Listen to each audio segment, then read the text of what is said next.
A paz, irmãos. Hoje vamos retomar o assunto, o discurso de Pedro, que está em Atos capítulo 2. Nós vimos anteriormente até o versículo 15. Aí, dando continuidade a esse discurso do Pedro, do apóstolo Pedro, nós temos no 16 ao 17. Mas isto é o que foi dito pelo profeta Joel. E nos últimos dias acontecerá, diz Deus, que do meu espírito derramarei sobre toda a carne, e os vossos filhos e as vossas filhas profetizarão, os vossos jovens terão visões, e os vossos velhos sonharão sonhos. E também do meu espírito derramarei sobre os meus servos e minhas servas, naqueles dias profetizarão. E farei aparecer prodígios em cima no céu e sinais embaixo na terra, sangue, fogo e vapor de fumaça. Isso que o apóstolo Pedro está falando está em Joel, capítulo 2, do versículo 28 ao 29. Então, o que Deus está dizendo? Que o Espírito Santo dele não vai mais ficar restrito a um grupo seleto de pessoas.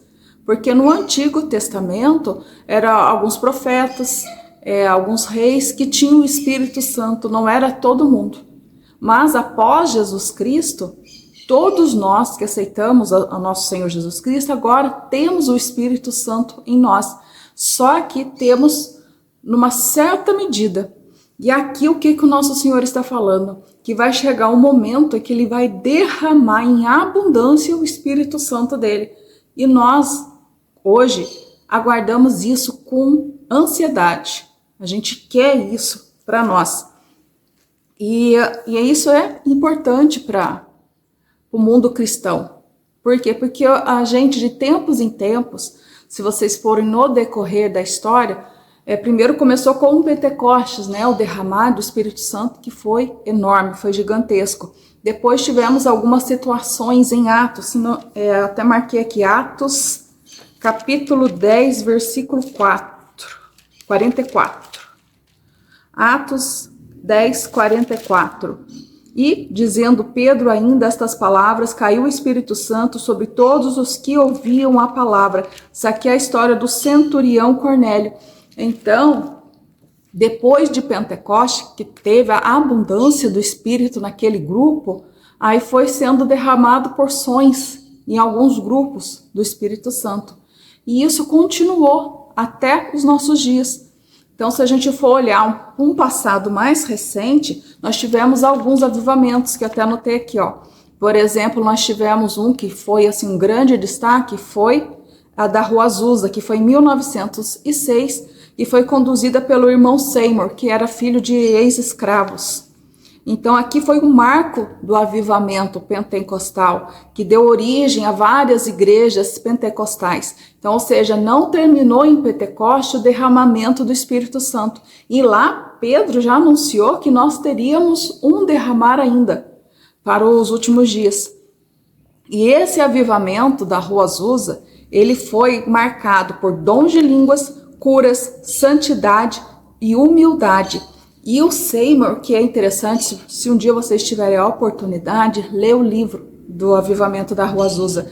Ele foi quem iniciou tudo, mas ele não foi uma pessoa que quis buscar glória para si. Então, quando iniciava um culto, normalmente ele estava ajoelhado atrás de uma caixa de sapatos. Acho que era esse o objeto. Sei que ele ficava ali atrás, de joelhos, orando, e as coisas iam se conduzindo, o Espírito Santo que conduzia. Ele não procurava tomar posse e conduzir. Então, era o derramar do Espírito Santo, e o Espírito Santo fazia todo o mover. Só foi acabando esse avivamento da Rua Azusa quando os homens começaram a colocar suas mãos, fazer divisões de preto e branco. As mulheres que tinham grande influência ajudavam muito, né? Nessa época, os homens foram retirando, aí o mover foi acabando.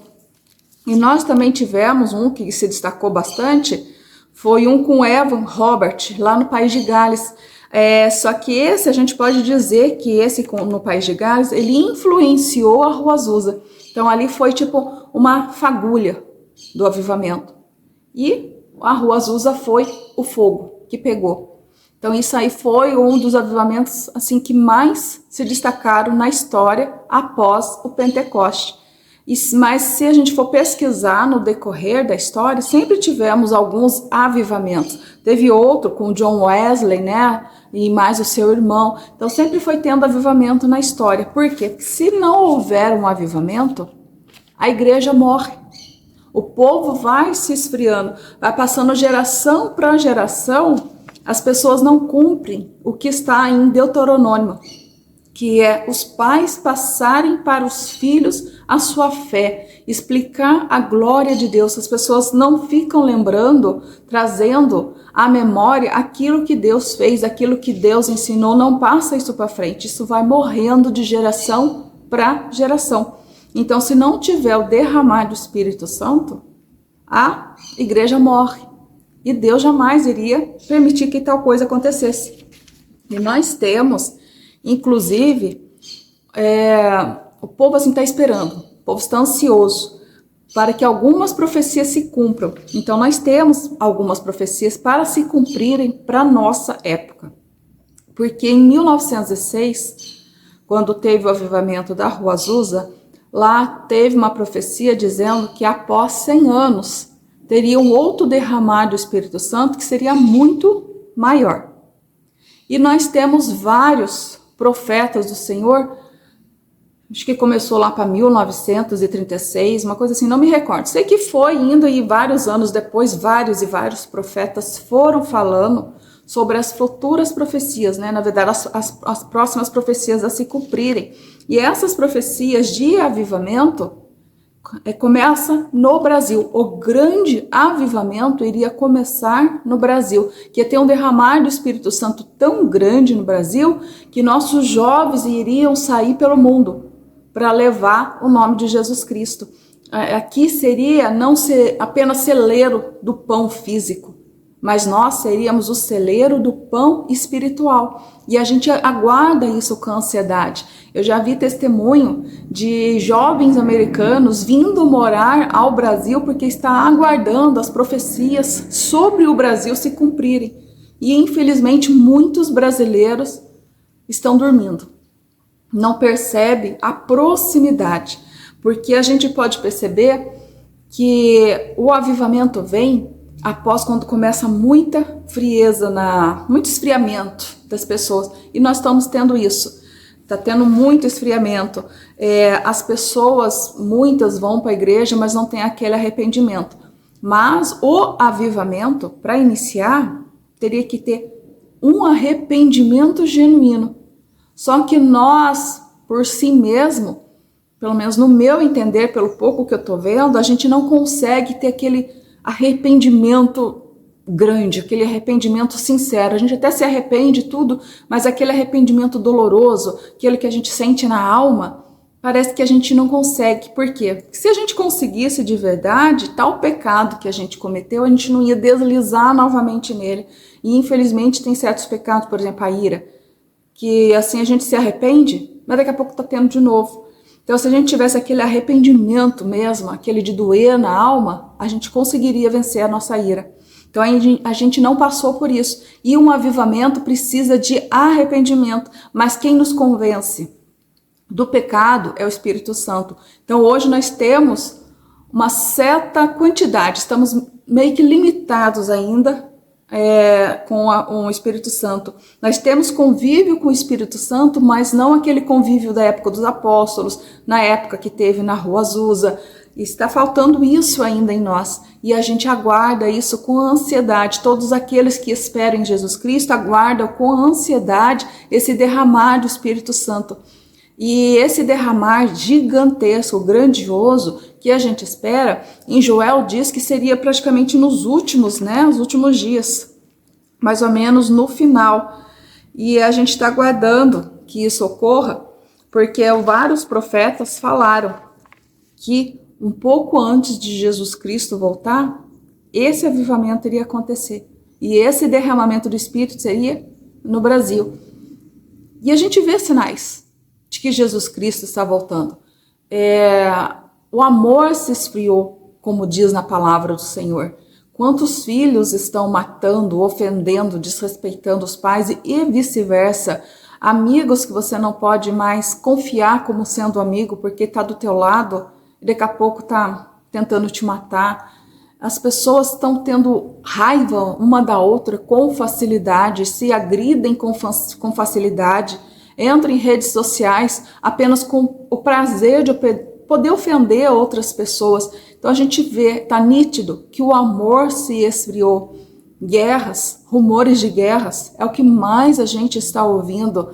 Sim, ainda tem, né, o que fala a respeito de Israel, que teria que estar acontecendo com Israel para que chegasse a época de Jesus Cristo. Fala da marca, né, como seria a marca, mais ou menos dá para a gente ter uma ideia, né, não podemos dizer, bater o martelo que é assim assado, mas dá para se ter uma noção. Com a nossa tecnologia, estamos correndo rapidamente para a evolução de ter a marca. O dinheiro vai acabar, porque diz, né, que antes de Jesus Cristo nós vamos ter uma moeda única. Está indo para isso também, porque o dinheiro está sendo tudo digital. Para se ter uma moeda única mundial, é fácil. Fala-se, né, antes de Jesus Cristo, para Jesus Cristo voltar, a preparação para ter um governo único, né? Porque no caso seria o anticristo, o governo único. A gente já vê líderes falando que precisamos ter um único governo mundial para poder organizar para questões ambientais. Então já estão falando. Então os sinais estão claros. Então a gente está aguardando esse avivamento. Até trouxe alguns nomes aqui, foram mais de 10, no mínimo uns 10 profetas que falaram do derramar do Espírito Santo no Brasil. Mas aqui eu marquei 3, que acredito que sejam os mais conhecidos. Por exemplo, Billy Graham falou, quando ele estava orando pelas bandeiras, quando chegou na do Brasil ele falou. Em 1989, nós também tivemos falando sobre avivamento no Brasil, John Walker. E em 2004, o Dave Robertson também estava falando. E outros profetas falaram. Então, Deus ele vai testificando, né? Então, quando tem algo para acontecer, a gente vai sentindo no ar. E várias pessoas vão testificando. O Espírito Santo ele é um só. Então, ele fala em várias bocas. Então, nós temos essa profecia sendo citada por várias bocas, só para poder confirmar aquilo que o Senhor está falando. Lógico que a gente não pode dizer que vai ser hoje ou vai ser amanhã, mas a gente sente que está próximo. A gente já está começando a sentir o mover do Espírito Santo. As igrejas que eram mais frias, algumas já está tendo ali algum mover. Está começando a mudar, lentamente, mas está começando a mudar. Os sinais no mundo, a gente está vendo que está tudo mudando. Então não tem mais tempo para a gente ficar pensando. Nós temos agora que correr atrás de Deus, se aproximar de Jesus Cristo, porque a hora está se aproximando. Eu creio que Jesus Cristo vai voltar para a nossa geração, para a nossa época. Nós, agora, porque a gente vê, né, questão de Israel, quando Israel virasse, né, país novamente, tudo ali começaria a contar, né, uma certa contagem. Então, é para a nossa época. Não tem como a gente dizer que a gente não está percebendo, pelo menos aqueles, né, que procuram ler a Bíblia, procuram estudar um pouquinho mais, se aprofundar um pouquinho mais, está vendo que os sinais estão aí. E quem se aproxima mais de Deus, se aproxima mais de Jesus, procura sentir a presença do Espírito Santo, está sentindo. A gente consegue sentir no ar a mudança que está acontecendo. Então vamos ficar atentos, vamos vigiar, vamos buscar ao Senhor, para que a gente participe desse avivamento. A gente não vai querer ficar de fora disso. Precisamos vigiar nossa vida em relação ao pecado. Precisamos buscar arrependimento sincero. Esse arrependimento maior é o Espírito Santo que vai nos dar. Então vamos buscar mais o Espírito Santo. Deus abençoe vocês.